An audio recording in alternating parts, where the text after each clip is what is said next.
तो शिक्षा का अधिकार यानी राइट टू एजुकेशन सुनने में कितना अच्छा लगता है ना। एक कानूनी वादा कि पढ़ाई मुफ्त होगी। लेकिन क्या असल में ऐसा है? आज के इस एक्सप्लेनर में हम शिक्षा की उन छिपी हुई कीमतों पर खुलकर बात करेंगे जो हमारे परिवारों को आर्थिक रूप से तोड़ रही हैं। मुफ्त शिक्षा के वादे और लगातार बढ़ते खर्चों की जमीनी हकीकत के बीच कितना बड़ा फासला है, आज हम इसी चौंकाने वाली सच्चाई को समझने की कोशिश करेंगे। खैर, आगे बढ़ने से पहले देख लेते हैं कि आज के इस एक्सप्लेनर में क्या क्या कवर होने वाला है। सबसे पहले हम शिक्षा की महंगी वास्तविकता को समझेंगे, फिर पाठ्य पुस्तकों की बढ़ती कीमतों के जाल पर बात करेंगे, उसके बाद इस पूरी स्कूलिंग के पीछे चल रहे बड़े व्यापार को देखेंगे और अंत में उचित फीस के लिए जो लड़ाई चल रही है उसे समझेंगे। चलिए शुरू करते हैं। भाग 1, एजुकेशन की महंगी वास्तविकता। यहां हम देश भर में शिक्षा पर होने वाले उस भारी भरकम खर्च को देखेंगे जिसे अक्सर नजरअंदाज कर दिया जाता है। अब इस 2025 के नेशनल सर्वे के चौंकाने वाले आंकड़ों पर अगर हम नजर डालें तो तस्वीर बिल्कुल साफ हो जाती है। एक तरफ सरकारी स्कूल है जहां एक बच्चे पर साल का लगभग 2,800 रुपए खर्च आता है, और दूसरी तरफ प्राइवेट स्कूल जहां ये आंकड़ा सीधे 25,000 रुपए के पार पहुंच जाता है, लगभग 10 गुना ज्यादा।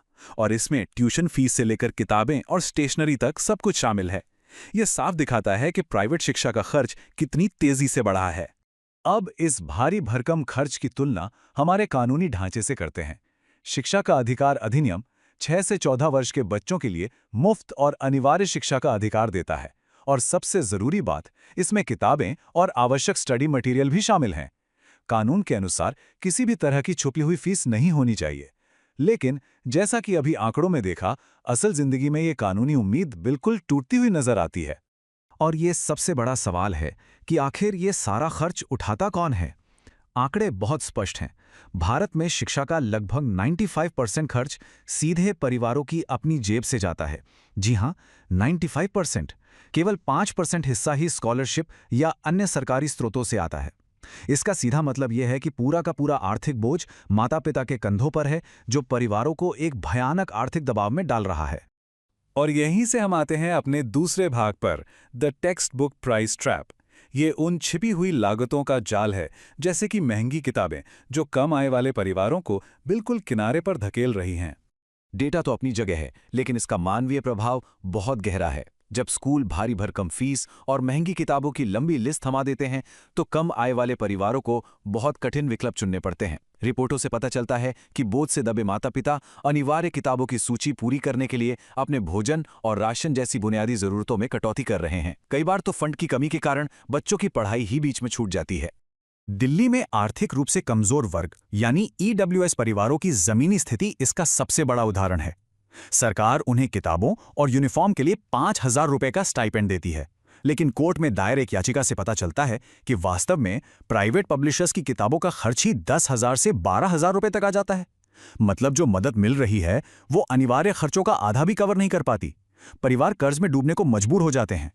ऐसे में गुस्सा आना लाजमी है, और ये आक्रोश अब खुलकर सामने आ रहा है। हैदराबाद में सामने आए इस मामले को ही ले लीजिए, जहां किंडरगार्टन फीस को लेकर एक सवाल उठाया गया। एक प्राइमरी स्कूल के छात्र से साल के 3 लाख रुपए से ज्यादा क्यों वसूले जाने चाहिए? ये सिर्फ एक आंकड़ा नहीं है, ये उस दैनिक संघर्ष और हताशा की आवाज है जो पूरे देश में गूंज रही है। दिन में कुछ घंटों की क्लास के लिए लाखों रुपए, ये बिल्कुल समझ से परे है। चलिए थोड़ा पीछे हटते हैं और बड़ी पिक्चर को देखते हैं। भाग 3, स्कूलिंग का व्यापार। आखिर इस पूरी व्यवस्था से किसे फायदा हो रहा है, और ये टेक्स्ट बुक मार्केट वास्तव में काम कैसे करता है? तो ये सारा पैसा जा कहां रहा है? दिल्ली की एक जनहित याचिका के अनुसार प्राइवेट स्कूलों की अनिवार्य किताबों की सूची और ये जो बंडल की गई फीस होती है ना, इन्होंने एक विशाल समानांतर अर्थव्यवस्था खड़ी कर दी है।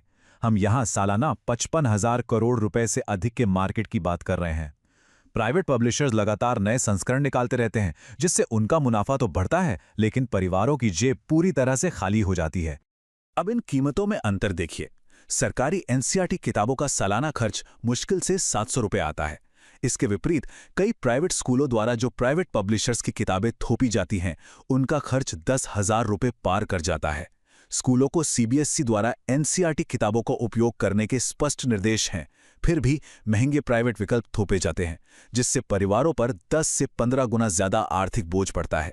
इस बढ़ते दबाव का नतीजा क्या निकला? ये आंकड़ा देखिए, 127%। 2023-24 में एनसीईआरटी किताबों की बिक्री में 127% का भारी उछाल आया है, जो 526 करोड़ रुपए तक पहुंच गया है। ये साफ दर्शाता है कि लोग किस कदर उन महंगे प्राइवेट विकल्पों से बचना चाहते हैं। सार्वजनिक रूप से उपलब्ध सस्ती किताबें अब बहुत से परिवारों का एकमात्र सहारा बन रही हैं। बाजार का ये दबाव हर तरफ से बढ़ रहा है। 2025 में दिल्ली के प्राइवेट स्कूलों की फीस में 30 से 45% तक की वृद्धि देखी गई और उस पर एक नया झटका। सितंबर 2025 से छपी हुई किताबों पर 18% का जीएसटी लागू हो गया है, यानी खर्चा और बढ़ गया। और इन सब के ऊपर डेवलपमेंट फीस और एक्स्ट्रा करिकुलर एक्टिविटीज के नाम पर जो पैसे जोड़े जाते हैं, उनसे बजट पूरी तरह से बिगड़ जाता है। भाग 4, उचित फीस के लिए संघर्ष। लेकिन इस निराशाजनक माहौल में एक सकारात्मक बदलाव भी हो रहा है। आइए देखें कि कैसे लोग इन अनियंत्रित खर्चों के खिलाफ एकजुट होकर लड़ रहे हैं। ये जन आक्रोश अब सिर्फ घरों तक सीमित नहीं रहा, ये सड़कों पर आ गया है। लखनऊ, हैदराबाद, दिल्ली, कई शहरों में लगातार प्रदर्शन हो रहे हैं। स्कूलों के बाहर रैलियां निकाली जा रही हैं, जहां लोग स्कूल और किसी एक वेंडर की मिलीभगत और वहां से सामान खरीदने की मजबूरी को सीधे तौर पर दिन दहाड़े लूट बता रहे हैं। ये एक बढ़ता हुआ आंदोलन है जो अब जवाबदेही की मांग कर रहा है। इस लगातार विरोध के बाद नियामक संस्थाओं को भी कड़े कदम उठाने पड़े हैं। इस टाइमलाइन को देखिए। 2016-17 में सीबीएसई ने एनसीईआरटी किताबों के उपयोग पर जोर दिया था, लेकिन असली एक्शन हाल ही में हुआ। 2025 में दिल्ली ने स्कूल फीस रेगुलेशन एक्ट पारित किया और फिर अप्रैल 2026 में तो दिल्ली शिक्षा निदेशालय ने एक ऐतिहासिक आदेश निकाला कि स्कूल अब किसी को भी विशिष्ट वेंडर से सामान खरीदने के लिए मजबूर नहीं कर सकते। उन्हें किताबों की सूची ऑनलाइन सार्वजनिक करनी ही पड़ेगी। ये एक बहुत बड़ा कदम है। भविष्य के लिए विशेषज्ञों ने कुछ ठोस सुधार भी प्रस्तावित किए हैं। पहला, किताबों की कीमतों को नियंत्रित करने के लिए fixed rate fixed weight model लागू करना, जिससे पेज और क्वालिटी के हिसाब से कीमत तय हो। दूसरा, तमिलनाडु की तर्ज पर जहां 70 लाख छात्रों को मुफ्त अध्ययन सामग्री मिलती है, वैसे प्रोग्राम्स का विस्तार करना। और तीसरा, स्कूलों के लिए फीस के ढांचे और किताबों की सूची को पूरी तरह से पारदर्शी बनाना अनिवार्य करना, ताकि शिक्षा सबके लिए सच में अफोर्डेबल बन सके।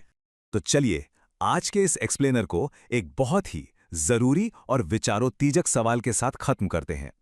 क्या शिक्षा वास्तव में हर बच्चे का मौलिक अधिकार रह गई है, या ये पूरी तरह से एक व्यावसायिक उद्यम, एक बिजनेस बन चुकी है? इन छिपी हुई कीमतों और महंगे बाजार ने ये सोचने पर मजबूर कर दिया है कि आखिर सीखने की, पढ़ने की इतनी बड़ी कीमत क्यों चुकानी पड़ रही है। ये एक ऐसा मुद्दा है जिस पर हम सभी को गंभीरता से विचार करने की आवश्यकता है।